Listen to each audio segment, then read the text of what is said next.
I stood in the marble foyer of my childhood home, my designer heels clicking against the same cracked tiles where I used to scrub on my hands and knees.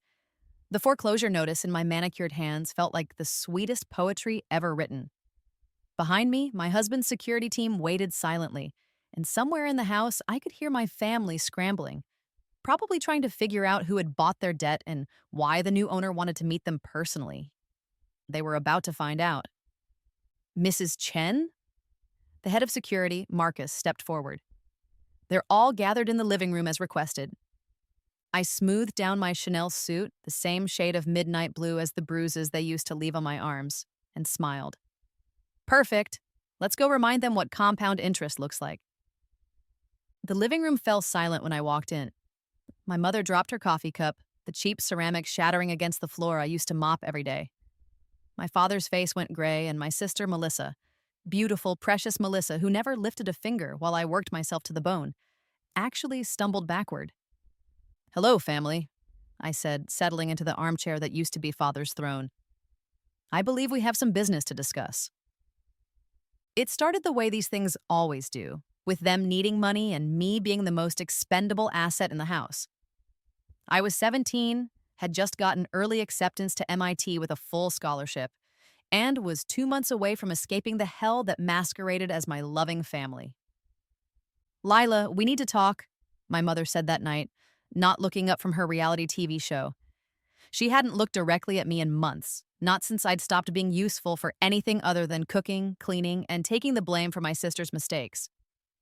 My father sat in his worn recliner, a beer in one hand and foreclosure papers in the other. Sit down, he grunted. I remained standing. After years of being the family punching bag, I'd learned that sitting made me an easier target. What's going on?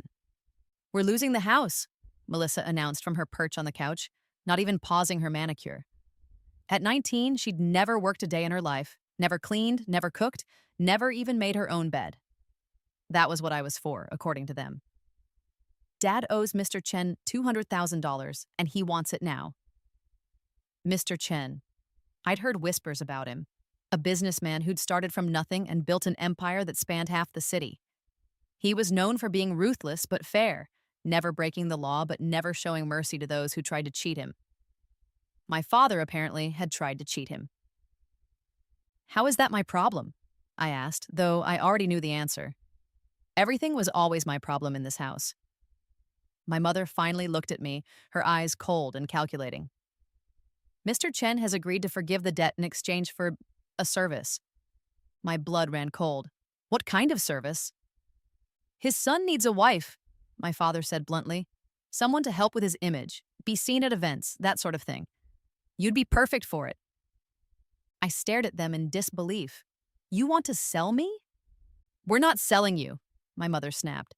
We're arranging a marriage. It's perfectly legal. You'll be comfortable, well provided for. I'm 17. You'll be 18 in 2 months, Melissa said with a shrug. Same difference. What about MIT? What about my scholarship? My father laughed, the sound bitter and cruel. College is a waste of money for girls anyway. You'll be a wife, that's all you're good for. At least this way, you'll be useful to the family for once. The words hit like a physical blow. After years of being their unpaid servant, after maintaining a 4.0 GPA while working part-time jobs to pay for my own food and clothes, after cleaning up their messes, both literal and figurative, I was still nothing more than a commodity to them. I won't do it, I said quietly. My mother's face twisted with rage. You'll do what you're told. We raised you, fed you, put a roof over your head. I've been feeding myself since I was 12. The words exploded out of me.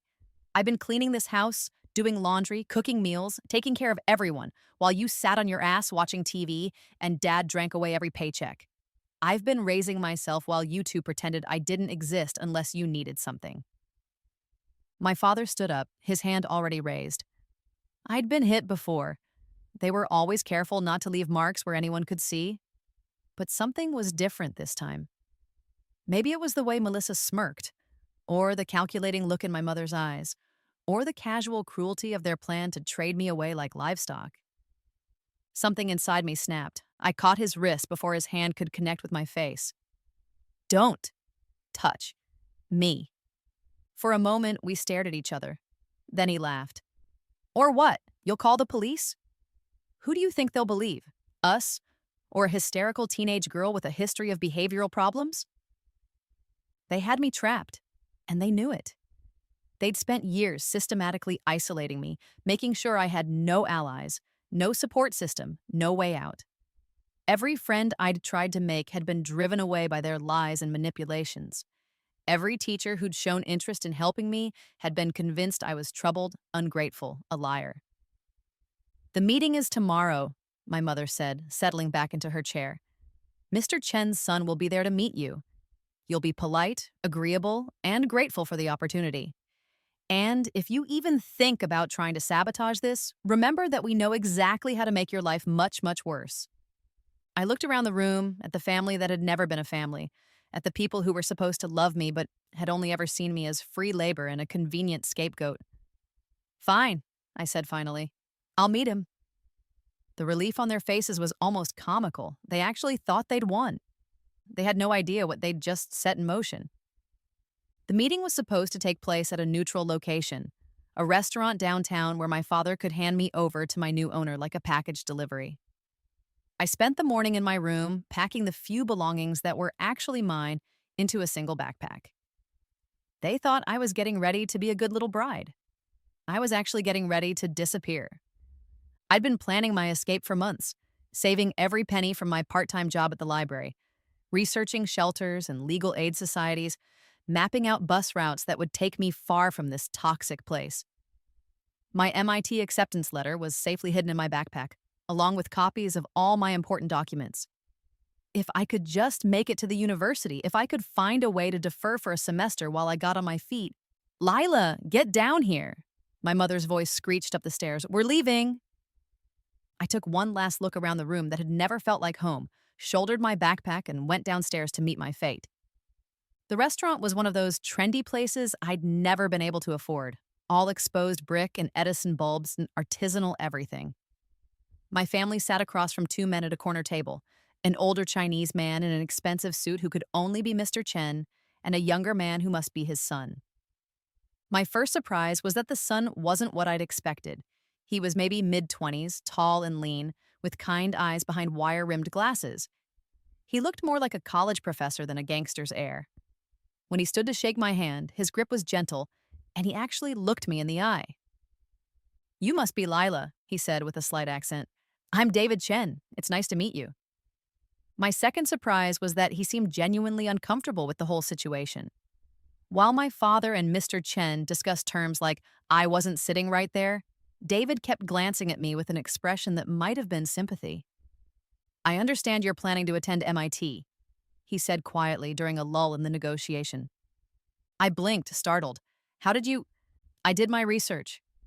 He smiled slightly. Congratulations on the scholarship. That's quite an achievement. My parents had gone rigid. They'd never mentioned my acceptance to the Chens, probably hoping to keep my options limited. Thank you, I managed. My father believes in education, David continued, still speaking quietly, particularly for women. He thinks it's barbaric that some families would prevent their daughters from pursuing academic opportunities. The older Mr. Chen looked up from his conversation with my father. David is correct. Education is an investment, not an expense. His English was accented but clear, sir. We would, of course, want any daughter-in-law of ours to reach her full potential. My mother's face had gone white. This wasn't going according to their plan at all. Actually, David said, setting down his water glass, I have a proposal that might benefit everyone. And that's when everything changed. The arrangement my father and yours discussed is quite outdated, David continued smoothly. A business transaction disguised as a marriage benefits no one. Instead, I'd like to propose something different. He looked directly at me. Lila, you're clearly intelligent and capable. You've been accepted to one of the best universities in the world, and frankly, you deserve better than being traded away like property. I'd like to offer you a job. My father started to sputter, but Mr. Chen held up a hand for silence. A job? I whispered. My family owns several companies, David explained. We're always in need of bright, hardworking people. The position would come with a signing bonus sufficient to cover your MIT tuition, plus a guarantee of continued employment during school breaks and after graduation. I stared at him. Why would you do that? David glanced at my family, then back at me. Because everyone deserves a chance to build their own life. And because I suspect you've been denied that chance for far too long. My father's face was turning purple. Now, wait just a minute. We had a deal. We had a discussion, Mr. Chen corrected coldly. Nothing was finalized. And I find I'm no longer interested in doing business with a man who would sell his own daughter to avoid the consequences of his poor financial decisions. But the debt will be collected through proper legal channels. Mr. Chen's smile was sharp as a blade. I suggest you consult with a bankruptcy attorney. Soon. He stood, David following suit. Miss Lila, if you're interested in the position we discussed, please come to our office Monday morning at 9. David will provide you with the details. Just like that, they walked out, leaving my family staring after them in shock. The silence stretched until my mother finally found her voice. What did you do? She hissed at me. What did you say to them?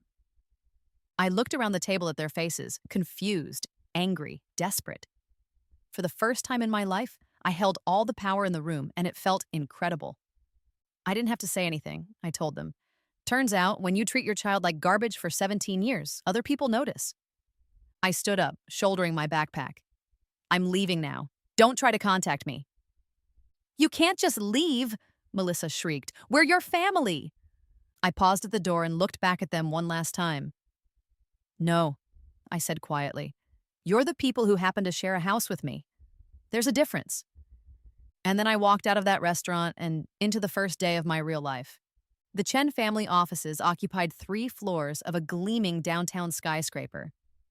Monday morning at 9 a.m. sharp, I stood in the lobby wearing the one professional outfit I owned, a navy blazer and skirt I'd bought secondhand for job interviews, trying not to look as nervous as I felt. David met me at the elevator, looking effortlessly elegant in what was probably a $1,000 suit. Right on time, he said with approval. I like that in an employee. The elevator ride to the 32nd floor was silent, but it wasn't uncomfortable. There was something calming about David's presence, something that made me feel safe for the first time in years. Before we get started, he said, as we walked down a hallway lined with awards and photographs, I want you to understand something. What happened at that restaurant? That wasn't charity. My father and I researched you thoroughly. Your grades, your work history, your SAT scores, even your supervisor evaluations from the library. You're exactly the kind of person we want working for us. He stopped in front of a door marked D. Chen, Vice President, and turned to face me. The signing bonus is real. The job is real. The only thing that wasn't real was that ridiculous marriage arrangement your parents tried to force on both of us. Both of us. David's smile turned rueful. Did you think I wanted to marry a stranger to help my father collect a debt? I've been arguing with him about his old-fashioned methods for years. When he told me about your situation, I saw an opportunity to prove that there are better ways to handle these things. He opened the door to reveal a spacious office with floor-to-ceiling windows overlooking the city. This is your office. I nearly choked. My office? You'll be working as my assistant initially, learning the business from the ground up. The work is demanding, but I think you'll find it interesting. We acquire undervalued companies, improve their operations, and either keep them as subsidiaries or sell them for a profit. It requires research, analysis, strategic thinking, all skills I suspect you already possess. I sank into the leather chair behind the massive desk, trying to process what was happening. This is really mine. As long as you want it, and Lila? David sat across from me, his expression serious. I meant what I said about education. MIT starts in the fall and we'll work around your class schedule. Consider this internship credit. For the first time since I was a small child, I felt tears of happiness. Why are you being so kind to me? David was quiet for a long moment. My father came to America with nothing, he said finally. Less than nothing. He was actually in debt. But people gave him chances, helped him learn, treated him with dignity, even when he had no power. He's never forgotten that. Building people up, investing in their potential, That's how you create real loyalty, real success. He stood up.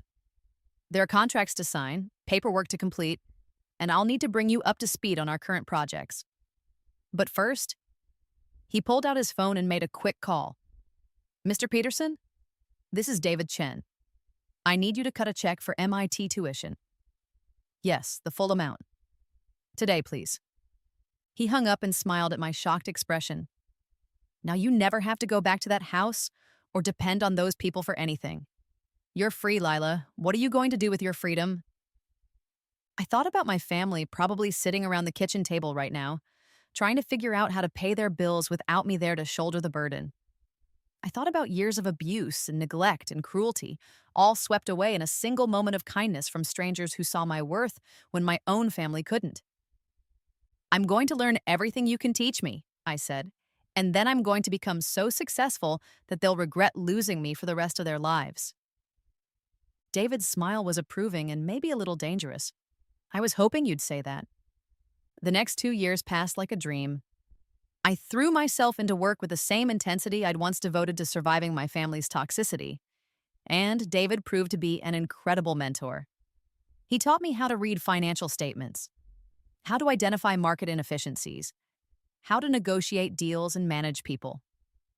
More importantly, he showed me what healthy relationships look like, how people could disagree without cruelty, how success could be shared rather than hoarded, how power could be used to build up rather than tear down.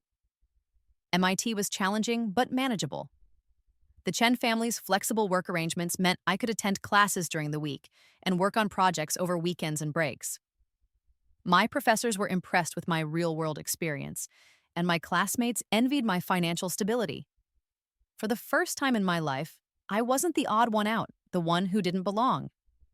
I lived in a small apartment near campus, paid for by my salary from Chen Industries. It wasn't luxurious, but it was mine. Every stick of furniture, every book on the shelves, every dish in the kitchen. No one could take it away from me, criticize my choices, or make me feel unwelcome in my own home. My family tried to contact me exactly 3 times in those 2 years. The first time was 6 months after I left, when they realized I wasn't coming back to bail them out of their latest crisis. My mother called my work number somehow, sobbing about how they missed me, how they were sorry, how they needed help with the mortgage payment. I listened for exactly 30 seconds before hanging up and blocking the number. The second time was a year later, when Melissa somehow got hold of my cell phone number. She left a voicemail explaining that she was engaged to her boyfriend, a nice boy from a good family who didn't know about their financial problems. And could I please lend them money for the wedding? Just a small loan, she said. Maybe $10,000? You're working for rich people now. You must have access to that kind of money. I deleted the message without responding. The third time was right before my 20th birthday, when my father showed up at my apartment building with a bouquet of wilted flowers and a speech about family forgiveness. The doorman called up to ask if I wanted to see him, and I said no. He waited outside for 3 hours, apparently convinced I'd changed my mind. I watched him from my window, this small, pathetic man who'd once loomed so large in my nightmares, and felt nothing but pity. By then, I'd learned the full extent of their financial situation through Chen Industries' information network. The house was in foreclosure. My father had been laid off from his job and was unemployable due to a combination of poor references and a growing drinking problem. My mother had taken work at a discount store but couldn't manage the bills alone. Melissa had dropped out of community college and was living at home, her engagement broken when her fiancé's family did a background check. They were drowning, and for the first time in my life, I wasn't there to throw them a rope. It felt incredible, but David had bigger plans than just letting me enjoy my freedom. During my second year with the company, he started teaching me about hostile takeovers, leveraged buyouts, and strategic asset acquisition. Sometimes, he explained, the only way to fix a broken system is to take control of it completely. I was a quick study.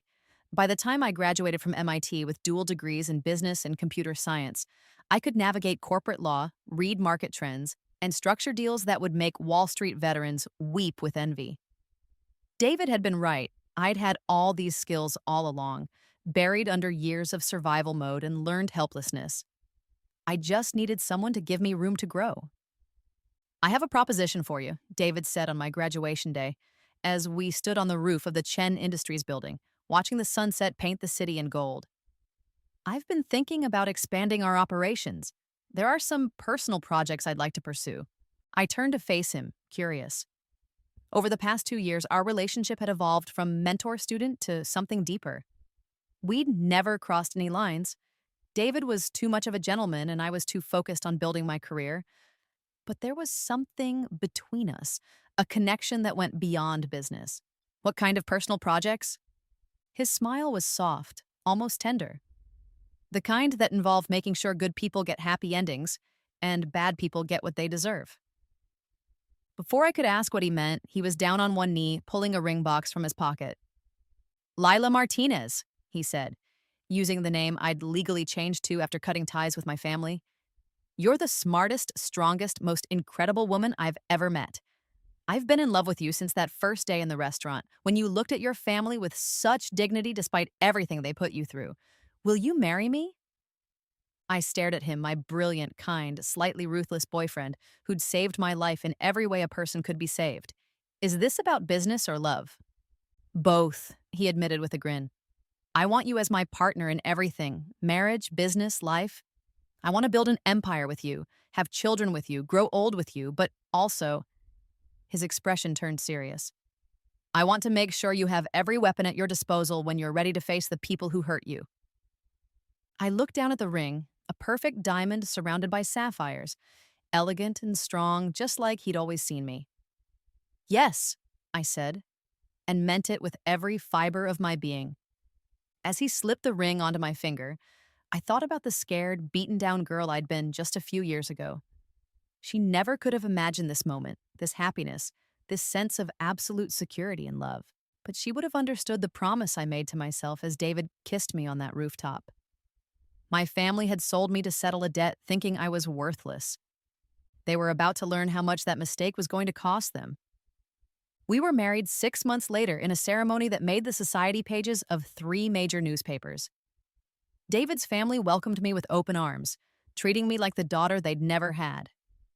My new mother-in-law, an elegant woman who'd built her own successful interior design firm, cried when she helped me into my wedding dress.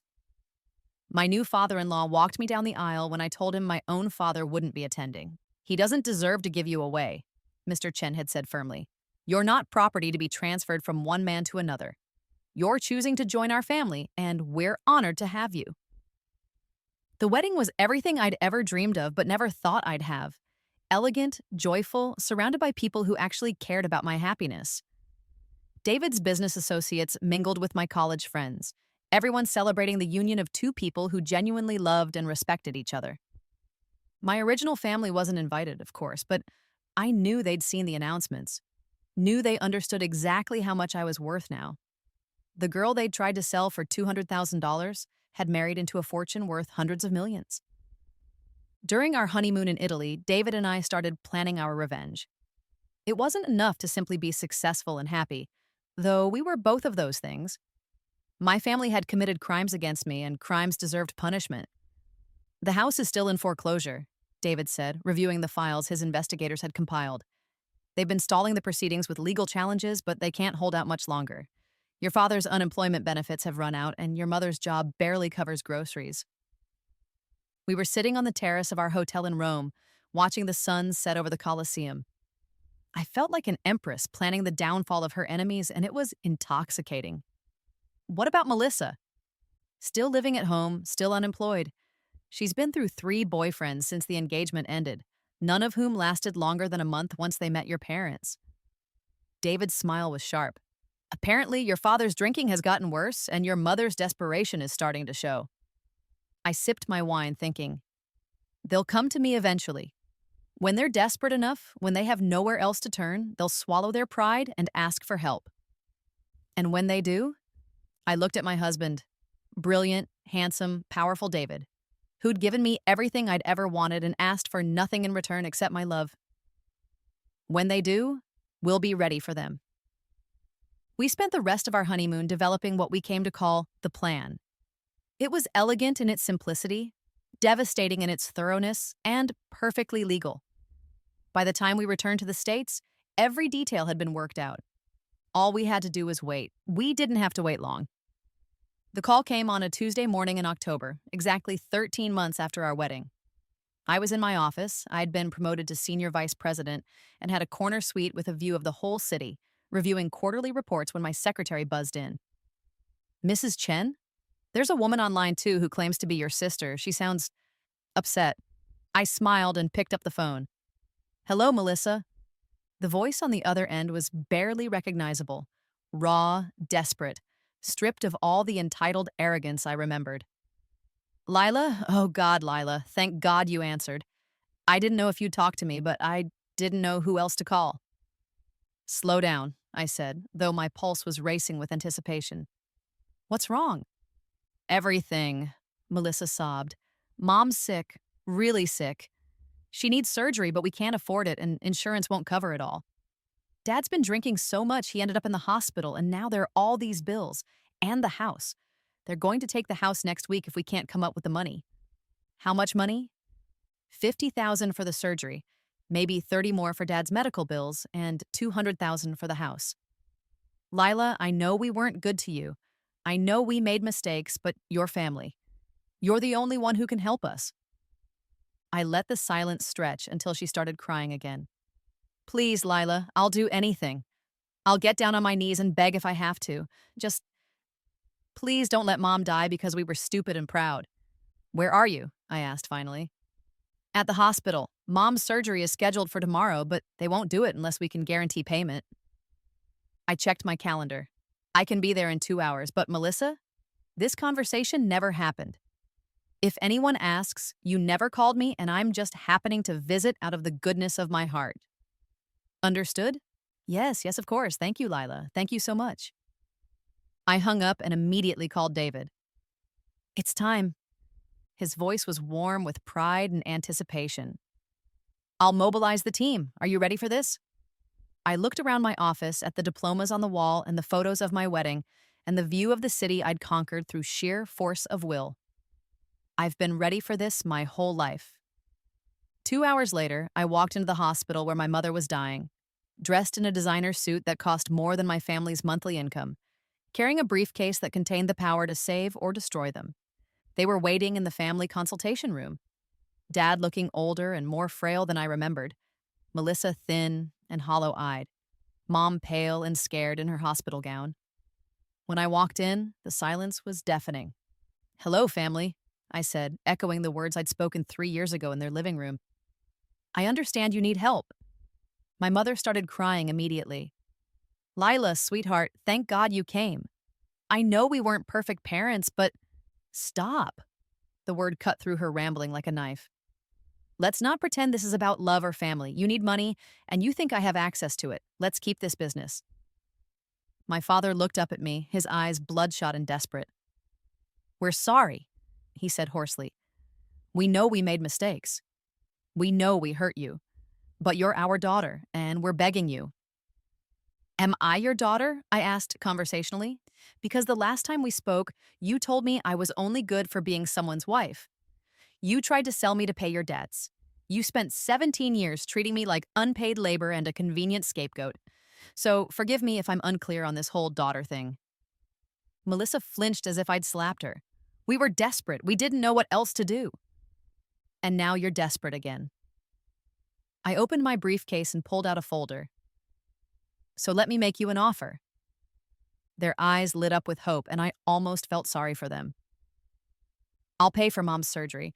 I'll pay Dad's medical bills. I'll even pay off the mortgage on the house. The relief on their faces was almost comical, but in return, I want something. Anything, my mother whispered. I smiled. I want you to sign over power of attorney to me. All of your assets, all of your debts, all of your legal and financial decisions. You'll have a monthly allowance for living expenses, but everything else goes through me. My father frowned. What does that mean, exactly? It means I own you, I said simply. The same way you tried to sell me, I'm buying you. The difference is, I'm paying a fair price. The room fell silent except for the sound of my mother's heart monitor. We can't do that, my father said finally. We'd have no control over our own lives. You have no control now. I pointed out. You're broke, sick, and facing homelessness. I'm offering you security, medical care, and a place to live. All you have to do is accept that I'm in charge now. I stood up and closed my briefcase. Of course, if you'd rather handle this on your own. Wait, Melissa jumped up, panic in her voice. What about me? I'm not married to either of them. I don't have any assets to sign over. I looked at her for a long moment. My sister, who'd never worked a day in her life, who'd spent our childhood making mine hell, who'd stood by and watched as our parents abused me. You'll work for me. Doing what? Whatever I tell you to do. You'll move into a studio apartment I'll provide. You'll work at whatever job I assign you, and you'll be grateful for the opportunity. Think of it as finally learning what real life is like. The silence stretched until my mother spoke up, her voice barely a whisper. If we sign these papers, you'll really take care of us. I'll keep you alive and housed, I confirmed. You'll never be hungry or homeless again. But you'll also never have the power to hurt anyone else the way you hurt me. You'll be my responsibility, and you'll live by my rules. My father's hands shook as he reached for the papers. We don't have a choice, do we? You always have a choice, I said. You can choose to die with your pride intact, or you can choose to live with the consequences of your actions. But choose quickly. Mom's surgery is scheduled for tomorrow morning, and the bank takes the house at the end of the week. One by one, they signed the papers that made me their legal guardian, their financial overseer, their absolute authority in all matters. With each signature, I felt a weight lifting from my shoulders, not the weight of responsibility, but the weight of powerlessness. Never again would these people be able to hurt me. Never again would I be at their mercy. When the last signature was dry, I called David. It's done. I'll transfer the funds immediately, he said. The surgical team is standing by, and our legal department has already filed the paperwork. Congratulations, Mrs. Chen. You now own your family. I looked at my parents and sister, huddled together like scared children, and felt something I'd never experienced before. Complete and total victory. The surgery will be tomorrow at 8 a.m., I told them. I'll be here to make sure everything goes smoothly. After that, we'll discuss your new living arrangements. As I walked out of that hospital room, I thought about the scared, powerless girl I'd been, scrubbing floors and taking abuse because I had nowhere else to go. She was gone now, replaced by a woman who owned companies, commanded respect, and had just bought the people who'd tried to destroy her. The girl they'd sold had become the creditor, and now it was time to collect. The aftermath was everything I'd dreamed it would be and more. My mother's surgery went perfectly, though she never quite recovered her old commanding presence. My father entered rehab, paid for by me naturally, and emerged a shell of his former self, grateful for every small kindness and terrified of losing the allowance that kept him fed and housed. But it was Melissa who provided the most satisfaction. I set her up with a job at a cleaning service, one of the companies Chen Industries had acquired the previous year, and watched with amusement as she learned what it meant to work for a living. The girl who'd never washed a dish or made a bed was suddenly scrubbing toilets and mopping floors, coming home every night exhausted and humble. She lasted exactly 3 weeks before showing up at my office in tears, begging for a different job. I can't do it anymore, she sobbed, collapsing into the chair across from my desk. My hands are raw, my back hurts constantly, and the supervisor is so mean. Welcome to the working world, I said, without looking up from my computer. Most people start learning these lessons as children, but better late than never. Please, Lila, I'll do anything else. Receptionist work, filing, answering phones, anything but cleaning. I finally looked at her, really looked at her. Gone was the entitled princess who'd spent our childhood making my life hell. In her place sat a broken woman who'd finally learned what it felt like to be powerless, to be at someone else's mercy, to have your worth determined by how useful you were to others. It was beautiful. Fine, I said eventually. There's an opening in our mailroom. Night shift, minimum wage, but it's cleaner work. The relief on her face was almost painful to watch. Thank you. Thank you so much. Don't thank me yet. The supervisor down there is even meaner than the one at the cleaning service. And if you complain, if you quit, if you so much as show up late, you'll be back scrubbing toilets. Are we understood? She nodded frantically. Yes, absolutely, I won't let you down. As she left my office, practically groveling with gratitude, I allowed myself a moment of pure satisfaction. This was what justice looked like. Not revenge, not cruelty, but consequences. For the first time in their lives, my family was experiencing the natural results of their choices, and I was the architect of that experience. David found me that evening in my office, staring out at the city lights and smiling. Feeling good? He asked, wrapping his arms around me from behind. Feeling victorious, I corrected. There's a difference. He kissed the top of my head. What's next then? World domination? I laughed, leaning back against his chest. Something like that. I've been thinking about expansion, maybe acquiring some companies in my old neighborhood, creating jobs for people who deserve them, building something good where there used to be nothing but desperation. Using your powers for good instead of evil? Using my powers however I see fit, I corrected. Good, evil, profit, justice. It's all the same when you have enough leverage. David spun me around to face him, his eyes bright with admiration and love. Have I mentioned lately that you're absolutely terrifying and I'm completely in love with you?